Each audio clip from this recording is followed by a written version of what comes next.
অন্ত শব্দের অর্থ শেষ, ইষ্টি শব্দের অর্থ হচ্ছে যজ্ঞ। আমাদের সনাতন ধর্মের অনুসারী আমরা যারা আছি, আমাদের প্রত্যেকটি কার্যপ্রণালী যজ্ঞানুষ্ঠানের মাধ্যমে করা হয়।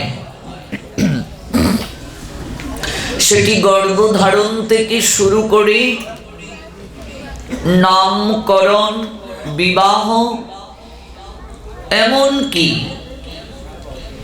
দেহ রাখার পর যজ্ঞের মাধ্যমে শেষকৃত্য সমাপন করা হয়। অনেকেই এই পবিত্র মাঙ্গলিক অনুষ্ঠানটির তত্ত্ব না জেনে, এই অন্ত্যেষ্টিক্রিয়ার বিশেষ মহিমা না জেনে, শাস্ত্রীয় কারণ না জেনে এই কেন গড়ল গো? বাজার থেকে ডাক্তারি বই এনেও ডাক্তার হওয়া যেত। অপারেশন করে ফেলো, বইয়ে যা যা লেখা আছে যেভাবে দেখে, লাভ হবে, রুগী বাঁচবে।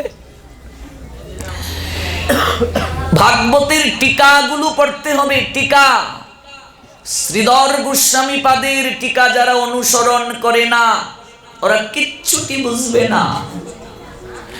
আমাদের সরগোস্বামী পাদগণ কি জানালেন, কি বুঝালেন? ভাগবত বুঝতে গেলে সাধনা প্রয়োজন। সাধনা ব্যতীত মুখস্থ জ্ঞান দ্বারা ভাগবত হয় না। ভাগবত পাঠ সাধনার বিষয়, সাধনায় প্রকাশিত হয়। যিনি ভাগবত পাঠ করবেন, তিনি যদি বলেন আজ অমুক লীলা পাঠ করব, খুব প্রস্তুতি নিয়ে আসব, তাহলে তিনি বোকা। ব্যাসদেব কৃপা করে কি আস্বাদন করাবেন তিনি জানেন। এটা মুখস্থ করার বিষয় নয়, ভাগবত সাধনার বিষয়। সাধনায় ভাগবতকে উপলব্ধি করা যায়। ভাগবতে প্রত্যক্ষভাবে রাধারানীর নাম নেই, কিন্তু রাধা ব্যতীত তো ভাগবত নেই। রাধা শব্দের অর্থ হচ্ছে আরাধিকা। আরাধনায় যে চরিত্রকে প্রকাশ করা যায়, সেই চরিত্রই হলো রাধা। আর যতদিন রাধা না হওয়া যায়, অর্থাৎ রাধারানীর কৃপা লাভ করা না যায়, আরাধক কিংবা আরাধিকা না হওয়া যায়, ততদিন যাবৎ ভাগবত বোঝা সম্ভব নয়। এটা অমল পুরাণ। এই গ্রন্থের মাঝে কোনো দোষ নেই, ছিদ্র নেই, পুরোটাই গ্রহণীয়। এটা ফল সদৃশ। এই ফলের মাঝে কোনো আটি নেই, কেবল রসে ভরপুর। যে প্রহ্লাদকে নির্মমভাবে হত্যা করার জন্য তার পিতা চেষ্টা করলেন, সর্বচেষ্টাই যখন বিফলে গেল, প্রহ্লাদকে কুলে নিয়ে হিরণ্যকশিপু বলছেন, পুত্র কে তোকে রক্ষা করে বাবা? ভয় পেয়ে গেছেন হিরণ্যকশিপু, কে তোকে রক্ষা করে? প্রহ্লাদ এক বাক্যে, পিতাশ্রী ভগবান শ্রী হরি, তিনি আমায় সর্ব অবস্থায় রক্ষা করেন। তোর হরি কোথায় থাকে?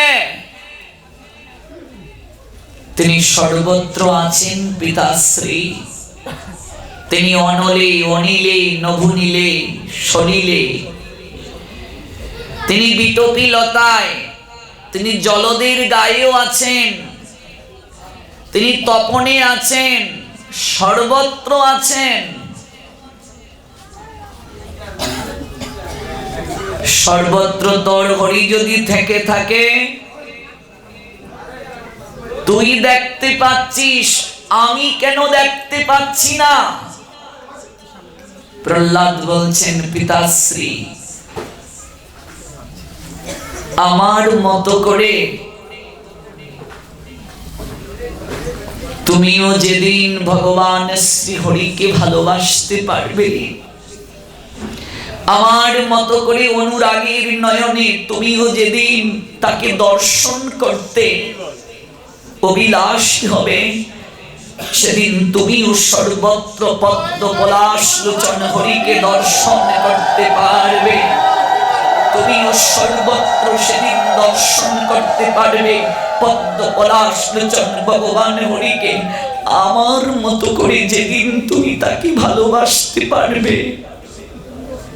জটিলকে তার মাস্টার মশাই বলেছিলেন, ওরে তুই না বলেছিলি তোর দাদা মধুসূদন এই বনে থাকে, তাহলে এত ডাকছিস কেন, আমাদের দেখা দিচ্ছেন না? জটিলকে ভগবান মধুসূদন দর্শন দেন, কিন্তু তার মাস্টার মশাই আর সহপাঠীদেরকে দিলেন না। ও বাবা, সে লীলা তো জানো? হ্যাঁ, মাস্টার মশাই সহপাঠীরা চলে গেল, ভগবান শ্রী মধুসূদন জটিলের নৈকট্যে আসলেন। জটিল ভাই আমার, কষ্ট পেলি ভাই? অভিমান করেছিস, কথা বলবি না আমার সঙ্গে? আমি কোনোদিন আর তোমার সঙ্গে কথা বলবো না। তুমি আমাকে মাস্টার মশাই আর সহপাঠীদের সম্মুখে আমায় তুমি ছোট করলে। আমি কত বড় মুখ করে বলেছি আমার দাদা মধুসূদন এই বনেতেই থাকেন, তুমি আসলে না, দেখা দিলে না। এবার কেন এসেছ? যাও, চলে যাও, তোমাকে আমার প্রয়োজন নেই। ভাই রে, তোর হৃদয়ে যে সরলতা আছে, ভক্তি আছে, বিশ্বাস আছে, তোর মাস্টার মশাই আর তোর সহপাঠীদের মাঝে এই সরলতা নেই রে ভাই, এই বিশ্বাস নেই, এই ভক্তি নেই। আমি সবাইকে দর্শন দেই না রে, তোর মতো করে যারা সম্পর্কের বাঁধনে আমায় বাঁধতে পেরেছে আর ভক্তি করে যারা আমায় ডাকতে পেরেছে, আমি তাদের নৈকট্যে তৎক্ষণাৎ আবির্ভূত হতে বাধ্য হই। তোর মতো করে যারা আমায় সম্পর্কের বাঁধনে বেঁধেছে, ভক্তি করে নয়নের জলে ডাকতে পেরেছে, আমি কেবল তার নৈকট্যে আবির্ভূত হই। আমি সবার কাছে প্রকাশিত হই না। গীতায় ভগবান বললেন, নয়ম প্রকাশে সর্বস্ব যেগ মায়া সমাবৃতা। অর্জুন, আমি সবার কাছে প্রকাশিত হই না, আমি যোগ মায়ার দ্বারা নিজেকে আবৃত করে রাখি। দাদা, তোমায় একটা কথা জিজ্ঞেস করি। তুমি যখন আমাকে ছোট্ট ভান্ডের মাঝে দধি দিয়ে দিলে, মাস্টার মশাই দেখে অগ্নি শর্মা হলেন, আমাকে ব্যত্রাঘাত করলেন। জানো দাদা, এতগুলো ব্যত্রাঘাত করলেন, কিন্তু আমি একটুও ব্যথা পাইনি। কেন দাদা?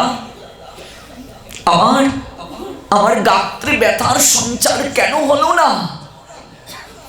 ভগবান শ্রী মধুসূদন জটিলকে জড়িয়ে ধরে বলছেন, ভাই তুই একটিবার আমার পিঠের দিকে তাকিয়ে দেখ। জটিল পিঠের দিকে তাকালো, কতগুলো কালো কালো দাগ ভগবান শ্রী মধুসূদনের পিঠের মাঝে পরিলক্ষিত হচ্ছে। এই দাগগুলো কিসের দাদা? তুই বুঝবি না জটিল।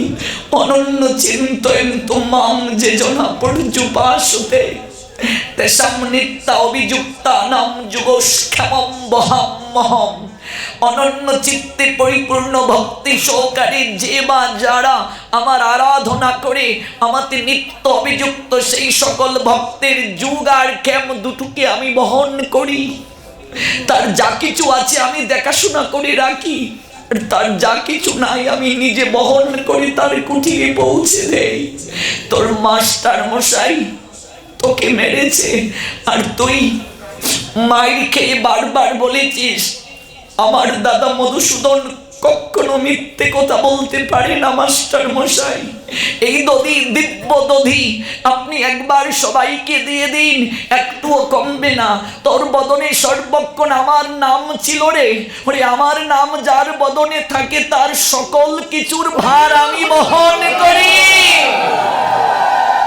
আমি তার সকল ভার বহন করি। এই পিঠে কালো কালো দাগ তোর মাস্টার মশাইয়ের বেত্রাঘাত, এরই নাম সম্পর্ক, এরই নাম প্রীতি। বাবা তুমি আমার মতো করে যেদিন ভগবান শ্রীহরিকে ভালোবাসতে পারবে, তুমিও সর্বত্র তাকে দর্শন করতে পারবে। তিনি সর্বশক্তিমান, তিনি সব জায়গায় বিরাজ করেন। এখনো সময় আছে, তুমি তার চরণে শরণ নাও বাবা। তুমি ক্ষমতাধর নাও, তোমার বিনাশ অবশ্য মাম্বি। আমি তোমার হয়ে পদ্ম পলাশ লোচন শ্রীহরির নিকটে নিবেদন করব পিতাশ্রী, তুমি এখনো সময় আছে, তার চরণে শরণ নাও। শরণাগতকে তিনি রক্ষা করেন। অত্যন্ত দুরাচারীও যদি তার চরণে শরণ নেয় তারও কোনোদিন বিনাশ হয় না। ক্ষিপ্রম ভবতি ধর্মাত্মা শশ্বৎ শান্তিম নিগচ্ছতি কন্তেয় প্রতি জানিহে নমে ভক্ত প্রণশ্যতি। আমি শরণ নেব তোর হরির চরণে, সর্বত্র তোর হরি আছে। ওই ফটিক স্তম্ভের মাঝেও কি তোর হরি আছে? আজ্ঞে পিতাশ্রী, এই ফটিক স্তম্ভের মাঝেও আমার ভগবান শ্রীহরি আছেন। বিশ্বাস কাকে বলে দেখুন, ওই ফটিক স্তম্ভের মাঝেও ভগবান শ্রীহরি আছেন।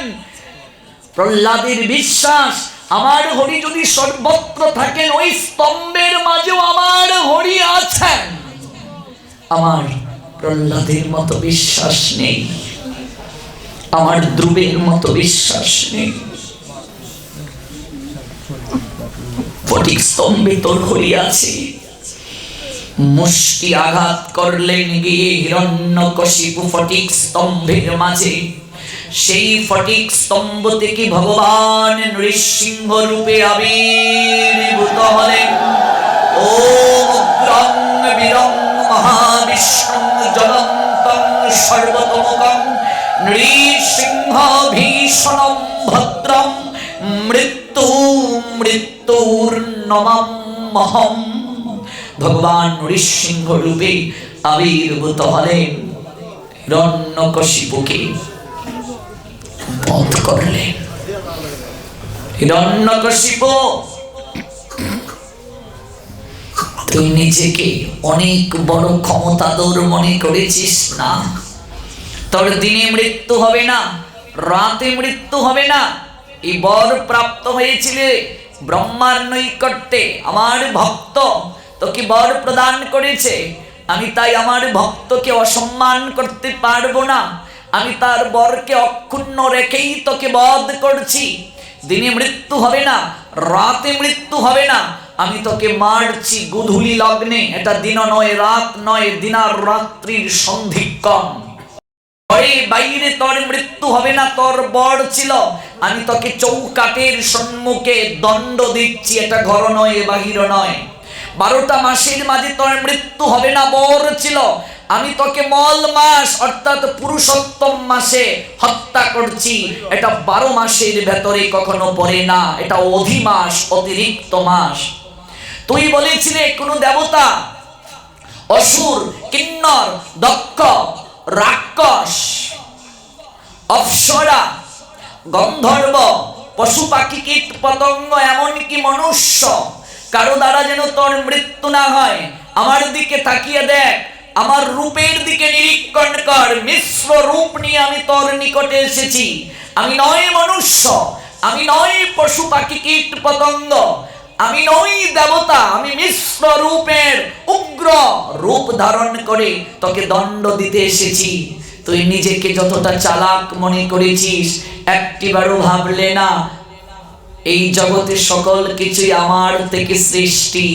অর্থাৎ আমার সৃষ্টি যদি ক্ষমতাধর হয়, আর তাকে যে সৃষ্টি করেছে সেই স্রষ্টা কতটা ক্ষমতাধর হতে পারে ভাবুন একবার, অনুভব করুন।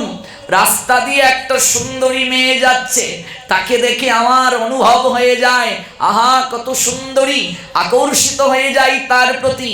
একটিবারও কেন আমার হৃদয়ে এমন ভাবনা জাগে না, আহা গোবিন্দ তোমার সৃষ্টি এত সুন্দর, না জানি তুমি কত সুন্দর, হ্যাঁ তুমি কত মনোরম। একটা রোবট যে বানিয়েছে তাকে দেখে আমরা প্রশংসা করি, তাকে নোবেল প্রাইজ দেয়া হয়। তাহলে যে রোবট মানুষ বানিয়েছে, সেই মানুষটাকে যে গোবিন্দ বানিয়েছে, নোবেল দিতে গেলে তো তাকে সর্বপ্রথম দেয়া দরকার।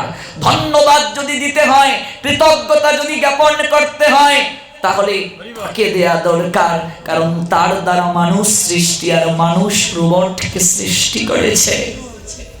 ভাবুন একবার, অনুভব করুন। এই জ্ঞান হৃদয়ে না জাগলে ভাগবত বুঝবেন না, আর এই ভাগবত শুনতে শুনতে এই জ্ঞান জাগ্রত হবে। এত উগ্র রূপ ভগবানের, দেবতারা ভয়ে ভীত হয়ে গেলেন যে মা লক্ষ্মী সর্বদা চরণ সেবা করেন। নববিধা ভক্তির অন্যতম প্রক্রিয়া পাদ সেবন। তিনি ভয়ে ভীত হয়ে গেলেন।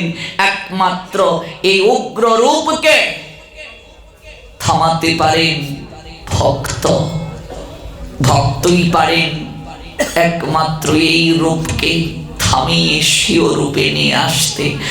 সকল দেবতারা প্রহ্লাদকে স্তব করছেন, একমাত্র আপনি পারেন এই উগ্র রূপকে থামাতে। প্রহ্লাদ স্তব করলেন, স্তবের মাধ্যমে ভগবান শান্ত হলেন। বলো প্রহ্লাদ, তোমার কি বর চাই? কি চাও তুমি আমার নিকটে? প্রহ্লাদ করজোড়ে কেঁদে কেঁদে বলছেন, প্রভু তুমি যার হয়ে যাও, তার কি আর জগতে কিছু পাওয়ার বাকি থাকে? রাজা যার হয়ে যায়, রাজত্ব তো তার আপনা থেকেই প্রাপ্তি হয়ে যায়। আমার কিচ্ছুটি চাইনি প্রভু, অনন্তকাল যেন তব চরণ সেবার অধিকার আমি লাভ করতে পারি। আমি আর কিচ্ছুটি চাই না। আর যদি বর দিতে হয়, সর্বপ্রথমে আমার পিতাকে তুমি ক্ষমা করে তোমার অভয় চরণ দান করে দাও। জয় জয় শ্রী রাধে। আমার পিতাকে ক্ষমা করে দাও। আজকাল কিছু হাইব্রিড সাধুই বলবো, একটু হরিনাম করে একটু প্রসাদ পায়, প্রসাদও সেটা প্রসাদ শাস্ত্র যেভাবে বলছেন আমরা তো আর সেভাবে পেতে পারি না। এতটুকু করেই কত অহংকার। মা বাবার ঋণ শেষ হয়ে গেল, মা বাবার আর দরকার নাই। মা বাবা একেবারে বর্জিত, অথচ প্রহ্লাদের দিকে তাকাও, ভাগবত বুঝো ভালো করে। ভগবান বললেন যে পিতা তোমাকে অগ্নিকুণ্ডে নিক্ষেপ করলো, বুকের মাঝে পাথর বেঁধে সাগরে ফেলে দিল, পাগলা হাতির পায়ের নিচে বেষ্টন করালো, বিষাক্ত কালো সর্প দিয়ে ছোঁল দেওয়ালো, বিষ পান করালো, শূল দ্বারা বিদ্ধ করলো, এত প্রক্রিয়ায় মারতে চাইলো। সেই পিতাকেই তুমি ক্ষমা করে দিতে বলছো, চরণ দান করতে বলছো কেন প্রহ্লাদ? প্রহ্লাদ করজোড়ে বলছেন, প্রভু আমার পিতার মতো বন্ধু জগতে আর কেউ নাই। কিভাবে প্রভু? আমার পিতা যদি আমায় বুকের মাঝে পাথর বেঁধে সাগরে না ফেলতেন, শূল দ্বারা বিদ্ধ না করতেন, অগ্নিকুণ্ডে নিক্ষেপ না করতেন, পাগলা হাতির পায়ের নিচে পেষ্টন না করতেন, বিষ পান না করাতেন, প্রতিবন্ধকতা না করতেন, আমি কি নয়নের জলে বদন ভরে পদ্ম পলাশ লোচন শ্রী হরি হরি হরি বলে ডাকতে পারতাম তোমায় প্রভু? তিনি যদি আমায় কষ্ট না দিতেন, আমি কি বারংবার তোমায় ডাকতে পারতাম প্রভু? সুখের দিনে তো মানুষ তোমায় ভুলেই যায়, একমাত্র মানুষ নয়নের জলে মন থেকে দুঃখের দিনেই তোমায় বেশি স্মরণ করে। আমার এতদিন দুঃখ ছিল, আমার পিতা আমায় যন্ত্রণা দিয়েছে, আমি বদন ভরে নয়ন জলে তোমায় ডাকতে পেরেছি। এজন্যই আমার পিতা পরম বান্ধব, তিনি আমায় সহায়তাই করেছেন, আমায় দুঃখ দিয়ে আমাকে আরো তোমার কাছের করে দিয়েছেন, বারংবার তোমার নিকটে থাকার পরিবেশ করে দিয়েছেন। বরং এখন আমার ভয় হচ্ছে, আমি কখন জানি তোমায় হারিয়ে যাই। সংসারে দুঃখ পেলেই আমরা কাঁদি, গোবিন্দকে স্মরণ করি, সুখের দিনে আমরা গোবিন্দকে ভুলে যাই।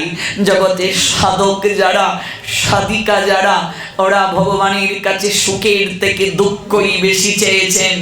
কুন্তী ভগবান বাসুদেবের নিকটে দুঃখ চেয়েছেন, বিল্বমঙ্গল ঠাকুর ভগবানের কাছে দুঃখ চেয়েছিলেন। জগতে যত সাধক দেখবেন, সাধক তুলসীদাস ভগবানের কাছে দুঃখই চেয়েছিলেন, সাধক সুরদাস ভগবানের কাছে দুঃখই চেয়েছিলেন। এমনকি যে অন্ধ সুরদাস ভগবানের কাছে প্রার্থনা করেছিলেন। কি চমৎকার লীলা, একটু না আস্বাদন করলে আমার মন তৃপ্ত হবে না। সেই সুরদাস অন্ধ হয়ে জন্ম নিয়েছিলেন ভারতে, এত মহান ভক্ত, অন্ধ হয়ে জন্ম নিয়েছেন। তার হৃদয়ে একটা তীব্র ইচ্ছে ছিল যে আমার বাকি জীবনটা আমি যেন মধুময় শ্রী বৃন্দাবনে বাস করে কাটাতে পারি। মনে রাখবে বাবা, জীবনে অন্তিমের পূর্বে একবার হলেও ধাম দর্শন করবে। ঘুম থেকে উঠে ব্যবসায় গিয়ে বসা, আর সন্ধ্যাবেলা ফিরে এসে দুমুঠো খেয়ে কুম্ভকর্ণের মতো ঘুমিয়ে যাওয়া আর বংশ বিস্তার করা, মাঝে মাঝে স্ত্রী সঙ্গ, এটাকে জীবন বলে না, এটা জীবন নয়। তাহলে পশু আর আমার মাঝে পার্থক্য কোথায়? মানুষ আহার করছে, পশুও করছে। মানুষ নিদ্রা যাচ্ছে, পশুও নিদ্রা যাচ্ছে। মানুষ বংশ বিস্তার করছে, পশুও করছে। মৃত্যু ভয় মানুষের আছে, পশুরও আছে। তো পশুর আর মানুষের মাঝে পার্থক্য কোথায়? মানুষের বিবেক নাই, নাই নাকি? মানুষের বিবেক ভগবান দিয়েছেন কিন্তু নাই আমাদের। ভগবান দিয়েছেন কিন্তু নাই আমাদের। বলুন বুকে হাত দিয়ে বিবেক আছে কিনা? আমি তো বলবো নাই। যদি বিবেক থাকতো তাহলে অনিত্যকে কি করে নিত্য বলে মানছি? যে হুঁশ জ্ঞান দিয়ে মানুষ শব্দটা ভগবান আমাদেরকে দিলেন। মানুষ, হুঁশ যার আছে তাকে মানুষ বলে। বুকে হাত দিয়ে বলুন তো, মানব বলে নাম হয়েছে মানব। কি মানছি বলুন তো? মানব কেন মানুষকে বলা হয়? মানব, মাতৃজঠরে কথা দিয়েছি, মানব, মানব, মানব, মানব, মানব, মানব বলে কথা দিয়েছি। কি মানছি? প্রথম কথাটাই মানছি না, আমি যা আহার করব তোমায় দিয়ে আহার করব, মানছি না। একটা চালের বস্তা যদি রাস্তায় পড়ে থাকে, কয়েকটা পাখি আসবে, তাই তো গো, এসে কি করবে? যতটা উদরে ধারণ করা যায়, পেটে যেটুকু ধরবে ঠিক ততটুকু খেয়ে কি করবে? চলে যাবে। কিন্তু একটা মানুষ যখন চালের বস্তাটা দেখবে কি করবে? আজ তো নেবেই, আগামীকালে সে অপেক্ষা করবে আরো পাওয়া যায় কিনা। ভাগবতে অবধূতের 24 শিক্ষাগুরু, তন্মধ্যে সর্প একজন শিক্ষাগুরু। সর্পকে প্রণাম দিয়ে অবধূত বলছেন, তুমি আমার শিক্ষাগুরু। তোমার নিকট থেকে কি শিখেছি জানো? তুমি বাসা তৈরি করো না, গাছের কুটরে গর্তে থাকো, নিজে সাপ বাসা বানায় না।